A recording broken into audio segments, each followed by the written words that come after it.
దేవగౌడను ప్రధానమంత్రి నరేంద్ర మోడీ ఆకాశానికి ఎత్తేశారు. Senior most politician of India అంటూ దేవగౌడను కీర్తించాడు. మైసూర్ ఒక్కలిగా ఏరియా దేవగౌడకు బలమున్నటువంటి ప్రాంతంలో నరేంద్ర మోడీ ఎన్డీఏ తరఫున బీజేపీ జేడీఎస్ అభ్యర్థుల తరఫున క్యాంపెయిన్లో పాల్గొన్నాడు. నిజమే, దేవగౌడ భారత మాజీ ప్రధాని, సీనియర్ మోస్ట్ పొలిటీషియన్, ఎవరికీ అనుమానం లేదు. దేవగౌడను అంతగా మోడీ కీర్తించడము పొలిటికల్గా కొంత పారాడాక్సికల్గా కనిపించిన రాజకీయాలు ఇది సహజం. ఎందుకంటే అసెంబ్లీ ఎన్నికల సమయంలో బాప్ ఆర్ బేటా అంటూ దేవగౌడ కుమారస్వామిల పైన ఇదే ప్రాంతంలో ప్రచారం చేస్తూ మోడీ విరుచుకుపడ్డాడు. అప్పుడు జేడీఎస్తో పొత్తు లేదు. అసెంబ్లీ ఎన్నికల తర్వాత జేడీఎస్తో బీజేపీ పొత్తు పెట్టుకుంది. జేడీఎస్ ఎన్డీఏలో చేరాడు. కనుక ఇప్పుడు సీనియర్ మోస్ట్ పొలిటీషియన్ అంటూ దేవగౌడను గౌరవించడం, ప్రశంసించడం, బాప్ ఆర్ బేటా అన్న విమర్శ పక్కకు పెట్టడం జరిగింది. ఇది పాలిటిక్స్లో సహజమే అనుకుందాం. కానీ అక్కడ కట్ చేస్తే ఆంధ్రప్రదేశ్కి వద్దాం. చిలకలూరిపేట బహిరంగ సభలో కూడా తెలుగుదేశం అధినేతతో కలిసి ప్రధానమంత్రి నరేంద్ర మోడీ ఎన్నికల ప్రచారంలో పాల్గొన్నాడు. వాస్తవంగా కర్ణాటకలో అసెంబ్లీ ఎన్నికల తర్వాత మొదటిసారి దేవగౌడతో స్టేజ్ షేర్ చేసుకున్నారు. ఇక్కడ కూడా 2018లో బీజేపీ టీడీపీ సంబంధాలు చెడిన తర్వాత మొదటిసారి నరేంద్ర మోడీ చంద్రబాబు నాయుడుతో స్టేజ్ షేర్ చేసుకున్నాడు.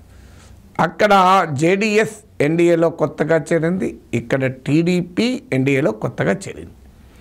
కానీ కాంట్రాస్ట్ ఏంటంటే అక్కడేమో దేవగౌడను అంతగా కీర్తించిన Narendra Modi senior most politician అని, ఇక్కడ మాత్రం చంద్రబాబు నాయుడుకు ఆ గౌరవాన్ని ఇవ్వలే.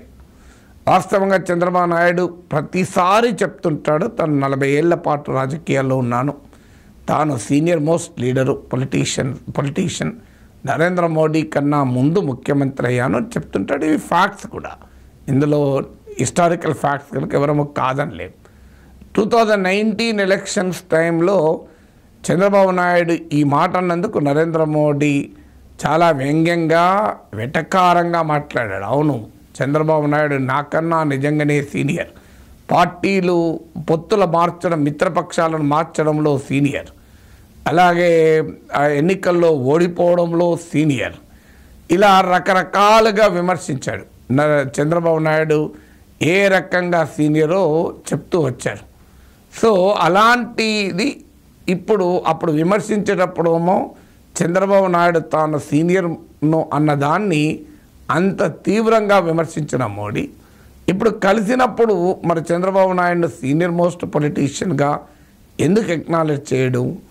అది కూడా దేవగౌడను ప్రధానమంత్రి చేసిన సమయంలో United front convener Chandrababu Naidu. ఒక రకంగా దేవగౌడను ప్రధానమంత్రి సీట్లో కూర్చోబెట్టడంలో చంద్రబాబు నాయుడు పాత్ర చాలా కీలకమైంది. అందరికీ తెలుసు, ఆ సమయంలో చంద్రబాబు నాయుడే కావాలనుకుంటే దేశ ప్రధాని అయ్యే అవకాశం కూడా ఉండే. ఆయనకు చంద్రబాబు నాయుడు చెప్పాడు కూడా, ఆ అవకాశం వచ్చింది కానీ నేను తీసుకోలేదు అని.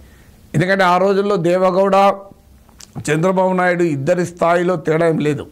ఆ మాటకైతే చంద్రబాబు నాయుడే పై స్థాయి, Chandrababu Naidu United front convener, Deve Gowda convener కాదు. అందువల్ల చంద్రబాబు నాయుడు కావాలనుకుంటే దేవగౌడ ప్లేస్లో ప్రధానమంత్రి అయ్యే అవకాశం ఉంది అన్న దాంట్లో ఎవరము కొట్టిపారేలేము. అలాంటి దేవగౌడనేమో అంతగా కీర్తించిన నరేంద్ర మోడీ చంద్రబాబు నాయుడు ఎందుకు కీర్తించలేకపోయాడు? ఈ ప్రశ్న అయితే అనుమానం వస్తుంది కదా. నేను గతంలో కూడా చెప్పాను, చంద్రబాబు నాయుడు పైన ఏ విమర్శలు చేసేవారైనా ఇన్ఫర్మేషన్ టెక్నాలజీ రంగంలో ఆయన కృషిని, డిజిటల్ ప్రపంచంలో ఆయన కృషిని, ముందు చూపును ఎవరమైనా అభినందించాలి. ఎందుకంటే మనకు ఈ సేవా కేంద్రాలు పరిచయం చేసింది, ఆ సాఫ్ట్వేర్ టెక్నాలజీ పార్కుల్ని తెలుగువారి ప్రజలకు పరిచయం చేసింది.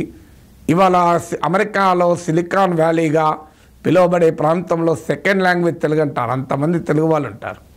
సో ఇవాళ అమెరికాలో ఐటీ రంగంలో తెలుగు వాళ్ళు ఈ స్థాయిలో ఉండటానికి చంద్రబాబు నాయుడు కృషిని ఎవరమూ కాదనలేరు, ఆయన ప్రత్యర్థులు కూడా కాదనలేరు.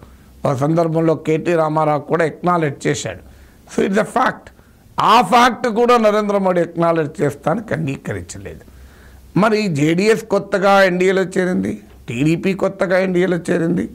Deve Gowda senior most politician, Chandrababu Naidu senior most politician. Deve Gowda మోడీని కీర్తించాడో లేడో నేను చదవలేదు, ఎక్కడ రాలేదు. కానీ చంద్రబాబు నాయుడు అదే సభలో మోడీని మామూలుగా కీర్తించలే. ఓ వ్యక్తి కాదు శక్తి అన్నాడు, విశ్వగురు అన్నాడు. అయినా నరేంద్ర మోడీ ఒక్క 4 మాటలు చంద్రబాబు నాయుడు గురించి గొప్పగా చెప్పలే. ఒకే ఒక్క సెంటెన్స్ వాడాడు, చంద్రబాబు నాయుడు పవన్ కళ్యాణ్లు మీ హక్కుల కొరకు చాలా కాలంగా కృషి చేస్తున్నారు అని మాత్రమే చెప్పాడు. ఏమిటి తేడా? తేడా ఏమిటంటే కర్ణాటకలో దేవగౌడతో కలిసి కాంగ్రెస్తో పోరాడుతున్నాడు మోడీ, ఇక్కడ టీడీపీతో కలిసి జగన్తో పోరాడుతున్నాడు. అది తేడా. ఎందుకంటే అక్కడ కాంగ్రెస్తో పోరాడుతున్నాడు కనుక దేవగౌడను పొగడడంలో శశభిషలు లేవు, ఎజిటేషన్ లేదు. ఇక్కడ ఎందుకంటే కాంగ్రెస్కు రైవల్గా ఉన్నాడు దేవగౌడ కూడా. ఇక్కడ చంద్రబాబు నాయుడు జగన్కు రైవల్గా ఉన్నాడు. జగన్ పట్ల బీజేపీకున్న సంబంధాలే ఈ రకంగా డిఫరెన్స్ చూపడానికి కారణం. ఇంకో జగన్మోహన్ రెడ్డితో మోడీకున్న సాన్నిహిత్యమే కారణం. లేకపోతే దేవగౌడను పొగిడిన మోడీ తన మరో మిత్రపక్షమైన తెలుగుదేశం నేత చంద్రబాబు నాయుడు ఎందుకు పొగడడు? దేవగౌడ ప్రధానమంత్రి చేయడంలో కీలక పాత్ర పోషించిన నాయకుడేమో సీనియర్ మోస్ట్ కాదు, దేవగౌడ సీనియర్ మోస్ట్ అవుతాడా? అక్కడే ఉంది. ఇక్కడ జగన్తో ఉన్న రిలేషనే అందుకు కారణం.